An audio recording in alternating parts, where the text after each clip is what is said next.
جو recipe of disaster Ishaq Dar صاحب کی صورت میں نظر آ رہی تھی، وہ تو کلیم کر رہے تھے کہ ہم نے ملک کو جو ہے وہ ڈیفالٹ ہونے سے بچا لیا. نواز شریف صاحب بھی کہہ رہے ہیں 2017-18 سے موازنہ کیا جائے گا، وہیں سے ہی ترقی کی جو تسلسل تھا ہم وہیں سے ہی دوبارہ سے پک اپ کی جائے گی. 2022-23 کا حساب کون دے گا بائی دی وے؟ کیوں نہیں دیں گے؟ اگر اتنے ہی یہ کانفیڈنٹ ہیں تو یہ پنجاب میں انہوں نے الیکشنز کیوں نہیں کرا دیے؟ اگر اتنے ہی پر اعتماد ہیں اپنی کارکردگی پہ تو خیبر پختونخوا کے اندر الیکشنز کیوں نہیں کرا دیے؟ اگر اتنے ہی پر اعتماد ہیں تو یہ 90 روز کے اندر الیکشنوں سے کیوں بھاگ نکلے؟ یہ اسی لیے بھاگ نکلے کہ ان کے اندر عوام کے غیظ و غضب کا سامنا کرنے کا حوصلہ نہیں ہے. یہ اس وقت یہی چاہ رہے ہیں کہ الیکشن جتنا ڈیلے ہو سکتا ہے اتنا ڈیلے ہو. اس تمام الیکشنز کو ڈیلے کرنے کے جو مجرمانہ فعل ہے اس میں پیپلز پارٹی بھی شامل ہے، اس میں مسلم لیگ نون بھی شامل ہے، اور صرف اس لیے کہ ایک تو عوام کا یہ سامنا نہیں کر سکتے اور اس انتظار میں کہ ان کا سیاسی حریف کمزور ہو تو تب یہ الیکشنز میں تو آپ کو لگتا ہے کہ یہ جنوری 2024 کے لیے بھی تیار نہیں ہے الیکشنز کے لیے؟ اس وقت آپ میرے سے بات مت پوچھئے، آپ اپنا کیمرہ اور مائک پکڑیں اور عوام میں چلی جائیں اور وہاں پر ان کے جو تاثرات ہوں گے، میں آپ کو یہ بات یقین سے کہہ سکتا ہوں کہ اگر آپ 100 ریکارڈ کریں گی تو ان میں سے شاید 90 ایسے ہوں گے جو آپ ٹی وی پہ نہیں چلا سکیں گی. لوگوں کے جس طرح کے جذبات ہیں شاید اس کے اندر سے آپ کو 8-10 ہی ملیں کہ جو آپ ٹی وی کی لینگویج میں ٹی وی کے اوپر چلا بھی سکیں. لوگوں کا اس وقت بیڑا غرق نکل گیا ہے. لوگوں کو یہ نہیں پتا کہ انہوں نے اپنی بچوں کی فیسیں کیسے ادا کرنی ہے. لوگوں کے پاس اپنی سیونگز نہیں بچی ہیں. بجلی کے بل انہوں نے کیسے دینے ہیں. آگے گیس کا بحران آ جائے گا. لوگوں کو 2 وقت کی روٹی کے لالے پڑے ہوئے اور ہم یہ سمجھیں، یہ اخذ کریں کہ لوگ اس صورتحال کے جو ذمہ دار ہوں گے ان کو معاف نہیں کریں گے. لوگ اپنا جی کوکر صاحب، میں یہی پوچھنا چاہ رہی ہوں کہ ایسے میں جو فری اینڈ فیئر الیکشنز کا انعقاد جو کہ وقت کی ضرورت ہے، اس میں ڈیلے دیکھنا، اس میں تاخیر دیکھنا، اور پھر نگراں وزیر اعظم کا یہ کہنا کہ کسی جو جماعت کے لیڈر ہیں ان کے بغیر بھی فیئر الیکشنز ہو سکتے ہیں، آپ کو لگتا ہے وہ الیکشنز کریڈیبل ہوں گے؟ میرے نزدیک 2018 کے الیکشنز کریڈیبل نہیں تھے. میاں نواز شریف صاحب کو ان کے اندر حصہ نہیں لینے دیا گیا، اور اسی طرح 2023 یا 24 جب بھی الیکشن ہوتے ہیں اس کے اندر اگر کوئی بھی پولیٹیکل پارٹی کا سربراہ حصہ نہیں لے سکتا تو ان الیکشنز کی کریڈیبلٹی کے اوپر بھی سوال کھڑا ہوگا. 2018 کے الیکشنز میں جو آر ٹی ایس فیل ہوا، کیا 12 جماعتوں نے عمران خان صاحب کو حکومت کرنے دی؟ وہ نہیں کر پائے. بحران جاری رہا.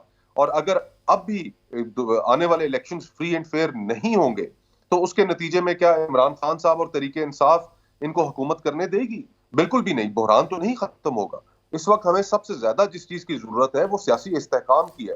دنیا کا مجھے کوئی ملک آپ دکھا دیں کہ جہاں پر سیاسی عدم استحکام ہو، بے یقینی ہو، پولیٹیکل کرائسس ہو اور اس ملک کی معیشت ترقی کر رہی ہو یا ملک وہ ترقی کے پاس پر ہو. ایسا ہوتا ہی نہیں ہے.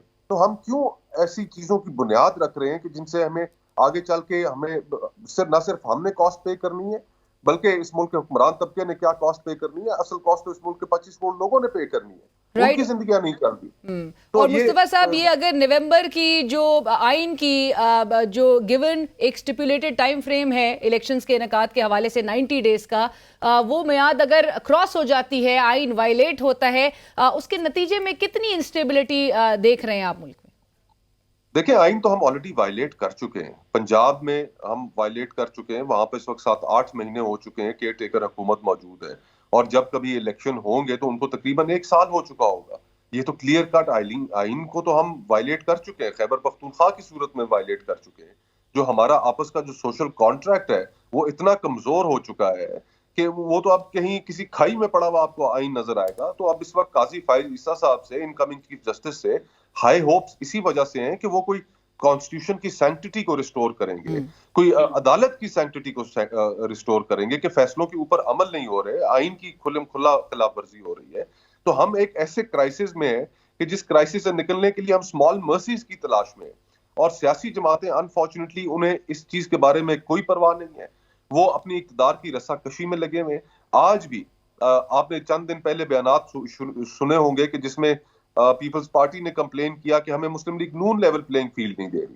ایم کیو ایم نے کمپلین کیا کہ ہمیں Peoples Party level playing field نہیں دے رہی. ارے جناب، یہ کوئی کیک کا حصہ ہے جو بٹ رہا ہے؟ آپ اپنا بیانیہ لے کر عوام میں جائیے. کوئی جماعت اس وقت عوام کے اندر بیانیہ لے کے جانے میں انٹرسٹڈ نہیں ہے. وہ صرف اور صرف یہ چاہتے ہیں کہ انہیں بیساکھیاں فراہم کر دی جائیں، ان بیساکھیوں کی بنیاد پر وہ حکومت میں آ جائیں، اور پھر اس کے بعد ملک کیسے چلے گا؟ بحران تو جاری رہے گا. رائٹ بٹ کوکر صاحب آپ کو لگتا ہے کہ پھر they're just playing to the gallery اور یہ جو سابقہ آرمی چیف کی ایکسٹینشن کے فیور میں جو ووٹ دیے گئے اور ایک سیاسی جماعت کو اقتدار سے ہٹایا گیا اور اس کو اب آن ریکارڈ جو ہے اس بات کو کلیم بھی کیا جا رہا ہے بڑے پراؤڈلی بڑے فخر کے ساتھ، آپ کو لگتا ہے پارلیمنٹ پھر ہر دور میں استعمال ہوئی ہے اسی طرح سے، اور جو نیکسس کی ایک دوسرے کے حوالے سے ایلیگیشنز لگائی جاتی ہے ایک دوسرے پر جو بلیم گیم والا ایک سلسلہ ہے وہ پریٹی مچ تمام سیاسی جماعتیں پارٹ اینڈ پارسل ہی ہے، وداؤٹ نیکسس یعنی نیکسس کے بغیر کوئی کام نہیں ہو رہا ہے اس ملک میں؟ تو اٹ ہیز ٹو اینڈ نا.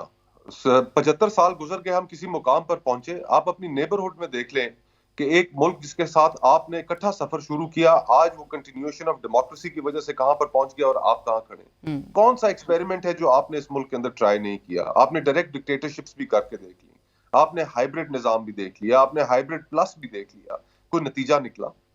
فری اینڈ فیئر الیکشنز ہونے دیجئے. ایک ایکسپیریمنٹ جو اس ملک میں کبھی نہیں ہونے دیا گیا وہ یہ کہ عوام کی جو منشا ہے، عوام جو چاہتے ہیں، ان کا جو فیصلہ ہے وہ قبول کریں. یہ نیکسس جس کی ہم بات کرتے ہیں ہمیشہ، جو ہماری اسٹیبلشمنٹ کا سیاست کے اندر اثر رسوخ ہے، کیا آج تک اس کا کوئی پازیٹیو آؤٹ کم بھی نکلا؟ تو جب ہم نے ایک چیز بار بار کر کے دیکھ لی کہ اس نے ہمیں کوئی پازیٹیوٹی نہیں دی، کوئی پازیٹیو نتیجہ نہیں نکلا، تو ہم کیوں مضر ہیں کہ ہمارا موازنہ پھر دنیا میں فیلڈ ممالک کے ساتھ ہو؟ And I tell you honestly, Pakistan is just inches away from being a failed state. ایک فیلڈ اسٹیٹ کی کیا ڈیفینیشن ہوتی ہے؟ اس کی ڈیفینیشن یہ ہوتی ہے کہ وہاں پر ادارے ختم ہو جائیں، ادارے کمزور ہو جائیں، جو سوشل کانٹریکٹ ہے جس کو آئین کہتے ہیں وہ ختم ہو جائے، اس کی آپ کی معیشت کام نہ کر رہی ہو، ملک کے اندر کوئی پتہ نہ ہو کہ کس طرف آپ نے دیکھنا ہے، ہوپلیسنس ہو. آج یہ ہم جو ابھی گفتگو کر رہے ہیں علینا، بی بی سی کے مطابق، گارڈین کے مطابق 20 سے 25 ہزار پاکستانی نوجوان لیبیا میں ایجنٹس کی قید میں.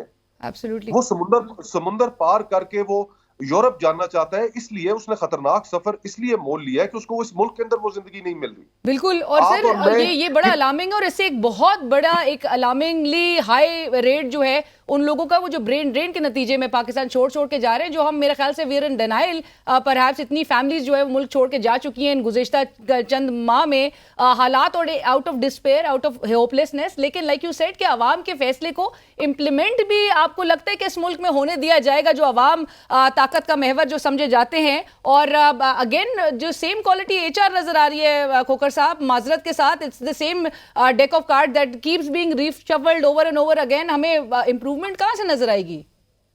دیکھیں امپروومنٹ آپ کو تب نظر آئے گی، میں آپ کو ایک ایگزامپل کوٹ کر دیتا ہوں کہ میں ایک کتاب میری نظروں سے چند ہفتے پہلے گزری، and out of desperation and out of fear میں نے وہ کتاب پڑھی. اس کا نام ہے ہاؤ سول وارز اسٹارٹ، کہ خانہ جنگیاں کیسے شروع ہوتی ہیں. ایک بابرا والٹرز نام ہے آتھر کا، انہوں نے لکھی ہے. آپ یہ جان کر حیران ہوں گی کہ میجورٹی آف دا کیسز جن ممالک کے اندر خانہ جنگی شروع ہوتی ہے وہاں پر الیکشن سب سے بڑا ریزن ہوتے ہیں. ہماری اپنی تاریخ میں پاکستان میں 1971 میں کیا ہوا؟ وہ الیکشنز ہی تو تھے جن کی وجہ سے ملک دو لخت ہو گیا.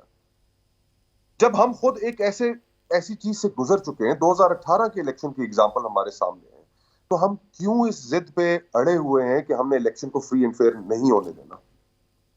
اب اس کے نتیجے میں جو کرائسس کھڑا ہوگا، 2018 کے نتیجے میں جو کرائسس کھڑا ہوا وہ ہم سالو نہیں کر سکے، اسی کا آج ہم یہ سارا کچھ فیس کر رہے ہیں، خمیازہ اٹھا رہے ہیں. بالکل. اور کوکر صاحب تو اگر آنے والے الیکشنز میں بھی کرائسس ہم کھڑا کر دیں گے تو پھر اس ملک کو ہم کہاں لے کے جائیں گے؟ 25 کروڑ لوگ ہیں، ان کی زندگیاں ہیں، ان کے بچے ہیں، آنے والی نسلیں ہیں، ان کو تعلیم دینی ہے، صحت دینی ہے. خدا کا خوف کریں، ان کا فکر کریں. یہ ہم اپنے ہاتھوں سے کس جگہ ملک کو دھکیل رہے ہیں؟ Absolutely, and we are not going forward. Unfortunately, the country is not going forward. We keep going in circles.